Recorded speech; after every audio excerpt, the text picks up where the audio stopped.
وعلیکم السلام رضوان، آپ نے جو بات کی ہے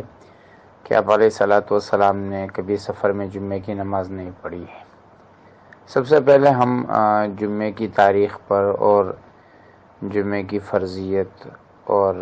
آپ علیہ الصلوۃ والسلام کے زمانے میں جو جمعے کا ماحول تھا اس پر ایک نظر ڈالتے ہیں۔ دیکھیے، حضور صلی اللہ علیہ وسلم جب مکہ میں تھے تو آپ پر جمعہ لازم نہیں تھا۔ جب آپ مدینہ تشریف لائے ہیں تو آپ پر جمعہ لازم کیا گیا ہے۔ بعض روایت میں آتا ہے کہ نہیں، آپ علیہ الصلوۃ والسلام مکے میں تھے، جمعے کا حکم آ گیا تھا، لیکن جمعے کو قائم جو ہے مدینے میں کیا گیا تھا۔ بہرحال آپ علیہ الصلوۃ والسلام کے زمانے میں جمعہ 3 جگہ ہوتا تھا، ایک یمن میں، ایک مدینے میں، اور ایک مدینے کے قریب ایک اور آبادی تھی وہاں پر۔ کیونکہ جمعے کی شرائط میں سے ایک شرط یہ بھی ہے کہ جہاں جمعہ قائم کیا جائے وہ جگہ آبادی بڑی ہو، اور اس آبادی میں ضرورت کی ساری چیزیں موجود ہو، اور وہاں پر مسلمانوں کی اتنی تعداد ہو کہ جن کو لے کر جمعہ قائم کیا جا سکے۔ آپ علیہ الصلوۃ والسلام کے زمانے میں جب تک مکہ فتح نہیں ہوا ہے، مکے میں جمعے کی نماز نہیں ہوئی ہے۔ مدینے میں مسلمان تھے اور مدینے میں آپ علیہ الصلوۃ والسلام جمعہ پڑھاتے تھے، اور مدینے کے قریب کی جتنی بھی آبادیاں تھی وہ مدینے میں آتے تھے۔ بلکہ آپ علیہ الصلوۃ والسلام نے یہاں تک ترغیب دی تھی کہ 5 کلومیٹر کے اندر جتنے لوگ مدینے میں رہیں گے وہ سب کے سب جو ہے وہ مدینے آئے، اور اگر کوئی نہیں آتا تھا تو آپ علیہ الصلوۃ والسلام اس کے لیے جو ہے وہ فرماتے تھے کہ اگر کسی آدمی نے جو کہ 5 کلومیٹر کے حدود میں مدینے کے ارد گرد رہ رہا ہے، اگر وہ جمعے کے لیے نہیں آئے گا تو اس کے دل پر اللہ جو ہے وہ منافقت کی مہر لگا دیں گے۔ جو 2 آبادیاں جہاں مدینے کے علاوہ جہاں آپ نے جمعے کی اقامت کی اجازت دی تھی، وہاں چونکہ مسلمان اتنے ہو گئے تھے کہ ان کی قوت تھی اور ان کو باقاعدہ کھل کر جمعہ قائم کرنے کی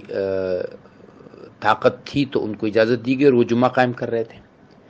مکے میں اچھے خاصے مسلمان تھے لیکن وہ کمزور تھے، اس لیے وہ جمعہ نہیں قائم کر رہے تھے۔ تو آپ علیہ الصلوۃ والسلام کے جتنے بھی اسفار ہوئے وہ ایسی جگہوں کی طرف ہوئے ہیں کہ جہاں پر پہلے سے جمعہ تھا نہیں، اور مسافر اگر صرف مسافر ہیں، جیسے آپ لوگ ٹیم کے 15 لوگ ہیں، آپ کے ساتھ جو کوچنگ سٹاف ہے، آپ 20-25 لوگ ہیں، صرف آپ لوگ ہی ہیں، کوئی مقیم نہیں ہے، تو پھر تو آپ لوگوں کے اوپر جمعہ آپ لوگوں کے لیے پڑھنا جائز نہیں ہے، آپ ظہر ہی پڑھو گے، کیونکہ جمعے کی شرائط میں سے ایک شرط یہ ہے کہ وہ مقیم بھی ہو۔ مسافر پر جمعہ نہیں ہے، لیکن اگر کوئی مقیم آدمی پڑھ رہا ہے، پہلے سے مقیم ہے اور وہ پڑھ رہے ہیں، تو پھر جمعے کی جتنی فضیلتیں ہیں جو آپ علیہ الصلوۃ والسلام نے فرمایا کہ جس نے جمعے کی نماز پڑھی تو ایک جمعے سے لے کر دوسرے جمعے تک جو بھی گناہ اس سے ہوئے اللہ سب کی مغفرت فرمائیں گے۔ ہر مسجد کے دروازے پر فرشتے کھڑے ہوتے ہیں کہ جو جمعے میں آنے والوں کو جو ہے وہ ان کے اجر لکھتے رہتے ہیں۔ ہر جمعے کے دن اللہ رب العزت ایک مخصوص نظر سے جو ہے ان لوگوں کو دیکھتے ہیں جو جمعہ پڑھنے کے لیے آتے ہیں۔ یہ ساری فضیلت اس آدمی کو حاصل ہوگی چاہے وہ مسافر کیوں نہ ہو جب وہ جمعہ پڑھنے جائے گا۔ لیکن اگر صرف مسافر ہے تو صرف مسافر مل کر جمعہ نہیں پڑھ سکتے، یہ بات درست ہے۔ اب آپ علیہ الصلوۃ والسلام نے کیوں نہیں پڑھی؟ اس کی وجہ جو میں نے آپ کو عرض کی کہ آپ نے مدینے میں کبھی جمعہ نہیں چھوڑا، جو چھوڑتے تھے ان کو آپ نے وعیدیں سنائی ہے۔ جہاں جہاں آپ کا سفر ہوا وہاں آپ کو وہ جگہ ایسی تھی کہ جہاں جمعہ ہو ہی نہیں رہا تھا پہلے سے، اور آپ ایسا مسافر ہوتے تھے، تو حالت سفر میں مسافر خود سے جمعہ نہیں پڑھ سکتا، وہ کسی مقیم کے پیچھے یا مقیم کے ساتھ، مثلا میں بھی آپ کے ساتھ ہوں